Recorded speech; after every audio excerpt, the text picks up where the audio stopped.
Hello, నమస్కారం.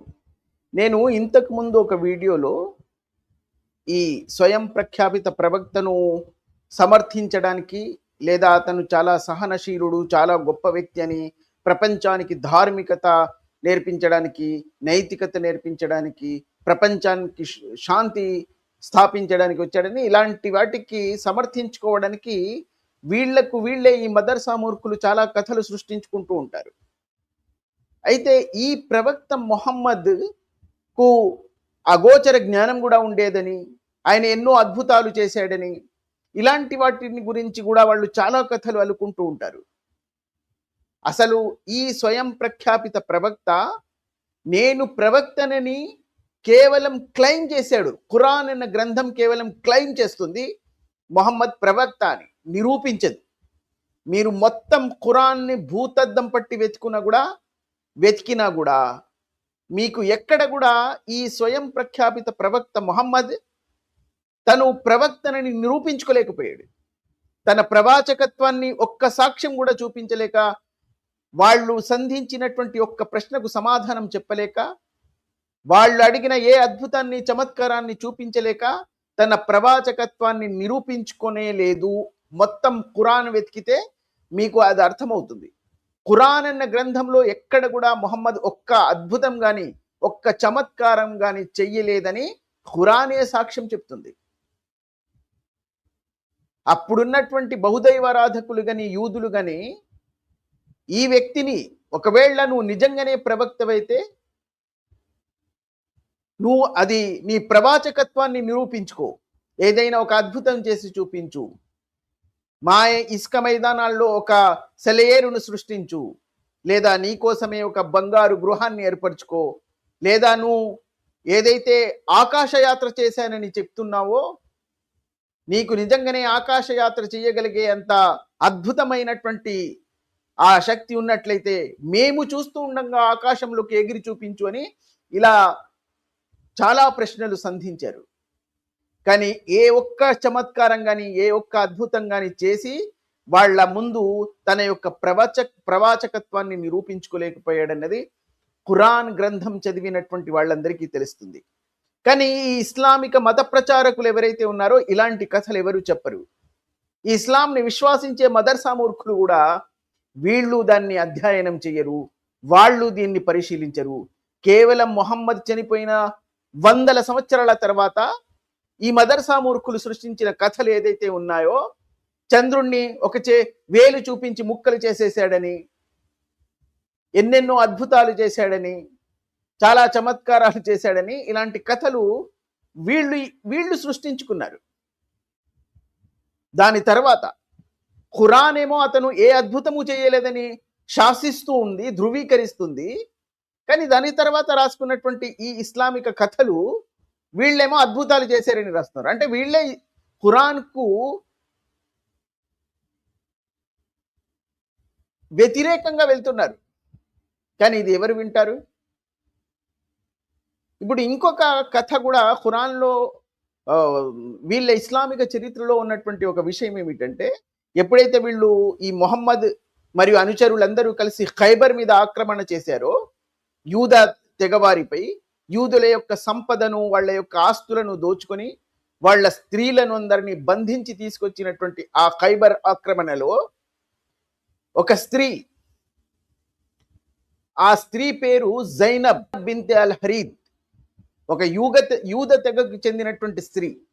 ఆ ఖైబర్లో ఆక్రమణలు చేసినప్పుడు ఆ ఖైబర్లో ఉన్నటువంటి యూద తెగకు నాయకుడైనటువంటి ఆ నాయకుడు, తెగ యొక్క నాయకుడు సల్లాం ఇబ్నె మష్కాం అనే ఒక యూద తెగకులు ఉన్నటువంటి నాయకుడు. అతన్ని కూడా ఈ ఖైబర్ ఆక్రమణలో చంపేశారు వీళ్ళు, మొహమ్మద్ మరియు అనుచరగణం. ఈ జైనబ్ బిన్తె అల్ హరీత్ అనే స్త్రీ యొక్క భర్త సల్లాం ఇబ్నె మష్కాంను చంపేశారు. ఆమె యొక్క తండ్రి అయినటువంటి ఆ హారిత్ ఇబ్నె అల్ హరీత్ను చంపేశారు. ఆమె యొక్క సహోదరుడైనటువంటి హరీత్ను చంపేశారు. వాళ్ళ కుటుంబ సభ్యులందరినీ చంపేశారు. మర్హబ్ యాసిర్, ఆ స్త్రీ యొక్క బంధువులనందరినీ చంపేశారు. దాని తర్వాత వాళ్ళ స్త్రీలందరినీ బంధించి బానిసల్ని చేసుకుని ఈ అనుచర గణమంతా పంచుకున్నారు వస్తువుల్లాగా. ఇది వాళ్ళ చరిత్ర సాక్ష్యం. దాని తర్వాత వీళ్ళపై పగ తీర్చుకోవడానికి ఆ జైనబ్ బిన్త్ అల్ హరీత్ అన్న స్త్రీ, మళ్ళీ జైనబ్ అంటే చాలా మందికి కన్ఫ్యూజ్ అవ్వవచ్చు, ఎందుకంటే మొహమ్మద్కు భార్యలు ఉన్నారు, తన దత్తపుత్రుడి భార్య కూడా జైనబే. ఆమెని వివాహం చేసుకోవడానికి చేసినటువంటి దాని మీద నేను ఒక చిన్న లఘు చిత్రాన్ని కూడా నిర్మించాను. బహుశా మీరు ఎవరు చూసారో లేదో నాకు తెలియదు. ఒక AI ద్వారా నిర్మించినటువంటి చిత్రం అది, నేను నిర్మించింది. చాలా చిన్నది, ఒక 2-3 నిమిషాలది. సరే, అది వేరే విషయం. ఈ జైనబ్ బిన్త్ హరీత్ అన్న యూద స్త్రీ మొహమ్మద్ మీద పగ తీర్చుకోవడానికి వాళ్ళ కుటుంబ సభ్యులందరినీ అతి దారుణంగా చంపేసినందుకు ఆమె పగ తీర్చుకోవడానికి ఈ మొహమ్మద్ని ఒకసారి భోజనానికి పిలుస్తుంది. మొహమ్మద్కు ఆ మాంసంలో ఏ భాగం అయితే ఇష్టమో ఆ భాగాన్ని విషంతో నింపి విషం యొక్క లేపనం పూసిన తర్వాత అది వడ్డిస్తుంది. వడ్డించిన తర్వాత అందులో ఒక అనుచరుడు యొక్క కూడా ఉన్నటువంటి ఒక అనుచరుడు బిషర్ ఇబ్న్ అల్ బారా అనే వ్యక్తి ఆ విషపూరితమైనటువంటి మాంసాన్ని తిని అప్పుడే చనిపోతాడు. అప్పటికే మొహమ్మద్ నోట్లో వేసుకున్నటువంటి ఆ మాంసాన్ని నమిలి వెంటనే తుప్పేస్తాడు, బయటికి విసిరేస్తాడు. కానీ అప్పటికే ఆ విష ప్రభావం లోపలికి వెళ్ళిపోతుంది. అది తన జీవితాంతం తనని హింసించిందని, ఆ బాధ తనతో విలవిలలాడిపోయాడని ఆయేషా రాసినటువంటి ఎన్నో హదీస్లు వాళ్ళ చరిత్రక హదీస్ పుస్తకాల్లోనే ధృవీకరించబడింది. కానీ దాన్ని కూడా వీళ్ళు కప్పిపుచ్చుకోవడానికి లేదు అందులో విషం ఉందని మా అల్లాహు మొహమ్మద్కు ముందే చెప్పేశాడు కాబట్టి ఆయన ఆ మాంసం తినలేదు అని చెప్పుకొని ప్రచారం చేస్తూ ఉంటారు. కొంతమంది ఏమో లేదు, నమిలిన తర్వాత ఆ మాంసపు ముక్కే మొహమ్మద్తో నేను విష పదార్థంతో నిండి ఉన్నాను, నన్ను తుప్పే అని చెప్పింది అని ఇలాంటి కథలు సృష్టించి ఈ మదర్సా మూర్ఖులను ఇంకా మూర్ఖుల్ని చేస్తూ ఉంటారు. ఒకవేళ ఇతనికి అగోచర జ్ఞానం ఉన్నట్లయితే ఆమె ఎప్పుడైతే విందుకు ఆహ్వానించిందో అప్పుడే చెప్పాలి, ఓ మొహమ్మద్, నీకు విష ప్రయోగం చేయబోతుందా స్త్రీ, నువ్వు ఆ విందు భోజనానికి వెళ్ళకు అని. ఆ మాంసం ద్వారా ఒక అనుచరుడు చనిపోయి ఆ మాంసం తను నమిలిన తర్వాత కానీ దాని యొక్క ప్రభావం తెలిసి ఉమ్మేసిన తర్వాత ఇప్పుడేమో ఈ మదర్సా మూర్ఖులంతా అతనికి అగోచర జ్ఞానం ఉండేదని, అందుకే వీళ్ళు ఇంకొక కథ ఏం చేస్తారంటే, మొహమ్మద్ ఆడినటువంటి నాటకాల్లో ప్రధానమైనటువంటి నాటకం అప్పట్లో ఉన్నటువంటి యూద గోత్ర వర్గాలపై వీళ్ళు దాడి చేయడానికి ఓ సాకు చెప్పేవారు. ఏంటి ఆ సాకు అంటే, వాళ్ళు నాకు కలలో జిబ్రయీల్ వచ్చాడని, వాళ్ళు మా మీద దాడి చేయడానికి వస్తున్నారని నాకు కల వచ్చిందని, లేదా దైవదూతలు నాకు వచ్చి చెప్పారని. ఇది ప్రపంచంలో ఎవడైనా నమ్మేదా? వాళ్ళ మీద దాడి చేయడానికి ఇప్పుడు కూడా చాలా దేశాలు ఇలా ప్రయోగాలు చేస్తున్నాయి, ఇలాంటి సాకులు చెప్తున్నారు. కానీ ప్రపంచంలో ఎవ్వడూ నమ్మడు ఆ సాకులు. అమెరికా కూడా ఇరాక్ పై దాడి చేసినప్పుడు ఇదే సాకు చెప్పింది.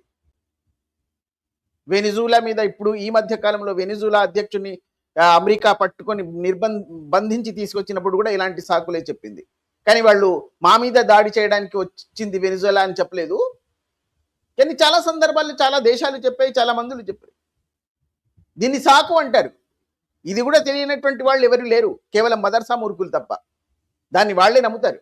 అందుకే వాళ్లకు మదర్సా మూర్ఖులను నామకరణం చేసింది నేను. ఇలాంటి కథలు సృష్టించుకునే వాళ్ళు మొహమ్మద్ని చాలా ధార్మిక మూల్యాలు ఉన్నటువంటి వ్యక్తిగా, నైతికత ఉన్నటువంటి వ్యక్తిగా, ప్రపంచంలో శాంతి స్థాపించడానికి వచ్చిన వ్యక్తిగా ఈ మదర్సా మూర్ఖుల మధ్య ప్రచారం చేస్తూ ఉంటారు. వాళ్ళు దాన్ని విశ్వసిస్తూ ఉంటారు.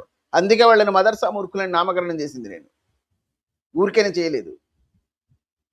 ఇలా అబద్ధపు కథలతో, అది కూడా తలా తోకలేని కథలను సృష్టించుకొని, ఏ సాహిత్య విలువలు లేనటువంటి కథలను సృష్టించుకొని, ఎందుకంటే సృష్టించింది మదర్సా మూర్ఖులు కాబట్టి సాహిత్య పరిజ్ఞానం ఏమీ ఉండదు వాళ్ళకి. ఉంటే వాడు మదర్సా మూర్ఖుడు అవడు. ఏ కథకు తలా తోక ఉండదు. ఇందులో ఒకవేళ మనం తర్కం ఆలోచిస్తే ఏ స్త్రీ యొక్క బంధుమిత్రులందరినీ చంపేశారో, వాళ్ళ పురుషులను చంపేశారో, ఆ స్త్రీ విందుకు ఆహ్వానించినట్లయితే వెళ్ళగలిగే వాడు ఎవడైనా ఉన్నాడా? ఎవడైనా వెళ్తాడా?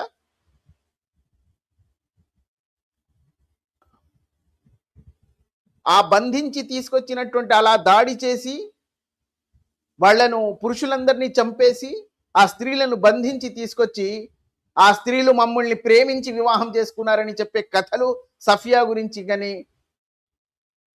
జువేరియా గురించి కానీ వీళ్ళు సృష్టించుకున్నటువంటి కథలు మేము విన్నాం. ప్రపంచంలో ఏ ఒక్కడైనా నమ్ముతాడా ఈ మదర్సా మూర్ఖులు తప్ప? ఒక స్త్రీత్వాన్ని అవమానపరచడం అది.